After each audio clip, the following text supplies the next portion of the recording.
Dan saudara, kita beralih ke informasi lainnya. Keterbatasan biaya membuat Larasati, balita penderita jantung bocor asal Kecamatan Pulau Aceh, Kabupaten Aceh Besar, tidak mendapatkan perawatan maksimal. Balita berusia 2 tahun ini hanya menjalani perawatan seadanya di rumah di Kampung Rabu di Kecamatan Kepulauan di Aceh Besar ini. Beginilah kondisi Larasati, anak 5 pasangan Muhibah dan Zuhri, warga di Kemukiman Pulau Nasi, Kecamatan Pulau Aceh, Kabupaten Aceh Besar. Sekilas tak ada yang membedakan sosok balita berusia 2 tahun ini dengan anak-anak seusianya.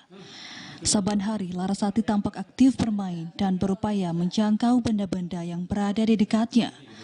Begitupun penyakit jantung bocor yang diderita, membuat balita perempuan ini mudah lelah.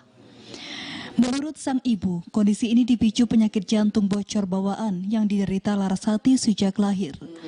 Sejumlah upaya demi kesembuhannya juga telah dilakukan, namun keterbatasan perekonomian kedua orang tua membuat Larasati tidak mendapatkan perawatan maksimal. Duit nak pergi mana? Watihatnya beradok-dok je pergi mana? Umur 6 tahun je mana? Yulap mesti subasa. Maka mohon tangguh dalam subasa juga. Lawit corona anda nombali. Tanah takut tu nah. Dulu berarti tioro mitawi. Mitawi je untuk ke pemper je. Meski biaya pengobatannya ditanggung BPJS, ketiadaan biaya untuk mendampingi Larasati menjadi alasan keluarga tidak lagi rutin memeriksakan kesehatannya ke rumah sakit milik pemerintah Aceh di Kota Banda Aceh.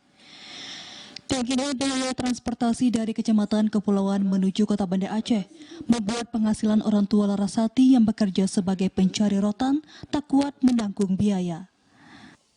Mungkin kalau bayinya berobat, anaknya memang ditanggung BPJS, sepenuhnya ditangani dan ditanggung BPJS. Tapi untuk keluarga ini kan juga butuh dana. Selama berada di rumah sakit itu butuh dana memang. Kendalanya lebih di situ ya. Di dana, karena kita transportasi dari Pulau Aceh ke Banda kan lewat laut, terus orang pulau memang kalau berobat memang betul-betul harus nginap di Banda dan banyak memakan biaya. Selain divonis bocor jantung, Larasati yang lahir prematur juga menderita kelainan genetik atau Down syndrome. Kondisi ini membuat pertumbuhannya tidak normal layaknya anak seusianya. Keluarga sangat berharap uluran tangan dermawan agar upaya perawatannya dapat terus dilakukan sehingga Larasati dapat tumbuh dan berkembang seperti anak seusianya. Dari Aceh Besar, Arman Kunadi, TVRI melaporkan.